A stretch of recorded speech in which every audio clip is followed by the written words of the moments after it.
Assalamualaikum warahmatullahi wabarakatuh. Teman-teman, selamat datang kembali di Dollar Hunter. Jadi di sini kita akan update informasi mengenai perkembangan dan peristiwa terkini yang terjadi di seputar dunia cryptocurrency, teman-teman. Namun seperti biasa, sebelum kita berbicara tentang dunia kripto, mari hari ini kita berdoa bersama-sama memohon kepada Allah agar kita semua senantiasa diberikan nikmat berupa kesehatan dan juga diberikan keberkahan dalam setiap rezeki yang kita terima pada hari ini. Oke teman-teman, industri blockchain dan kripto ini terus berkembang pesat seiring dengan meningkatnya adopsi teknologi ini di berbagai sektor. Namun di tengah pertumbuhan tersebut, pendiri dari Cardano yang bernama Charles Hoskinson ini mengungkapkan kekhawatiran mendalam tentang masa depan jaringan layer 1, teman-teman.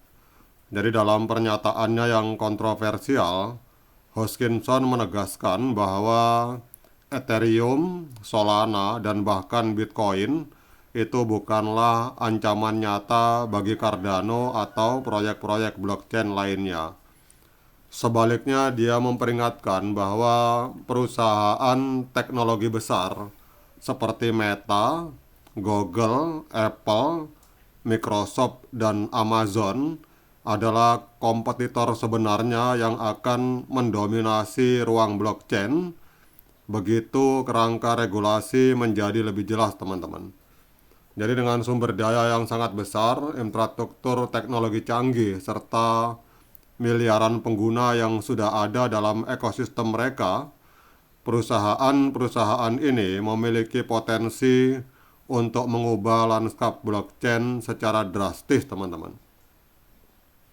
Jadi dalam video ini kita akan membahas pandangan Hoskinson secara mendalam, kemudian analisis dampak dari dominasi perusahaan teknologi besar di ruang blockchain, serta implikasinya bagi masa depan Cardano dan industri kripto secara keseluruhan. Salah satu prinsip utama dari dunia blockchain itu adalah desentralisasi. Jadi konsep di mana tidak ada entitas tunggal yang mengendalikan sistem. Jadi ini adalah nilai yang membedakan blockchain dari sistem keuangan tradisional yang terpusat, teman-teman.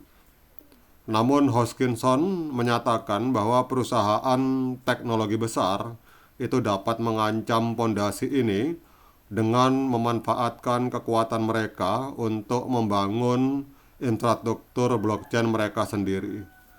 Jadi Charles Hoskinson menyatakan dalam sebuah tulisannya di akun Twitter bahwa ada sebuah kenyataan atau kebenaran yang tidak nyaman, yang tidak ingin diakui oleh banyak orang di ruang kripto.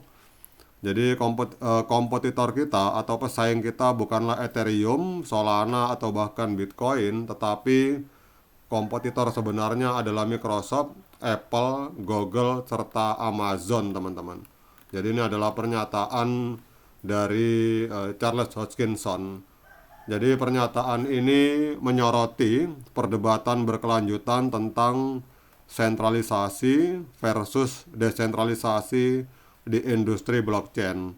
Sementara proyek-proyek seperti Cardano, Ethereum, dan Solana berusaha membangun sistem yang sepenuhnya terdesentralisasi, perusahaan teknologi besar memiliki kemampuan untuk menciptakan versi blockchain yang lebih terpusat, namun tetap menarik bagi pengguna karena integrasi yang mulus dengan produk dan layanan mereka yang sudah ada, teman-teman. Jadi ini adalah ancaman bagi dunia kripto, teman-teman. Kemudian Hoskinson menyatakan bahwa ketika regulasi kripto menjadi lebih jelas, maka perusahaan teknologi besar akan memiliki landasan hukum yang kuat untuk meluncurkan inisiatif blockchain mereka sendiri. Dia memberikan contoh konkret tentang bagaimana perusahaan-perusahaan ini dapat memanfaatkan infrastruktur mereka yang sudah ada. Jadi Kalau kita lihat dalam kalimat Charles Hoskinson di sini, apa yang akan terjadi ketika regulasi disahkan, maka kita akan bangun dan mereka akan berkata, sekedar memberitahu Anda bahwa Android sekarang memiliki dompet kripto bawaan. Jadi bayangkan skenario di mana Google memperkenalkan dompet kripto default pada semua perangkat Android, atau Apple mengintegrasikan fitur yang serupa ke dalam iPhone melalui Apple Pay, teman-teman. Jadi dengan miliaran pengguna yang sudah menggunakan produk-produk ini setiap hari, perusahaan teknologi besar dapat dengan cepat mengadopsi teknologi blockchain tanpa harus membangun ekosistem baru dari awal, teman-teman. Jadi selain itu juga perusahaan seperti Apple dan Google itu juga memiliki layanan pembayaran digital yang sudah mapan seperti Apple Pay dan Google Pay. Bahkan Hoskinson menyarankan bahwa perusahaan-perusahaan ini dapat memperkenalkan stablecoin mereka sendiri atau bekerja sama dengan pemain besar lain seperti Circle untuk memperluas jangkauan mereka di pasar kripto, teman-teman. Jadi kalau kita lihat di sini, Hoskinson juga menyoroti pentingnya regulasi dalam mempengaruhi dinamika persaingan di ruang blockchain, teman-teman.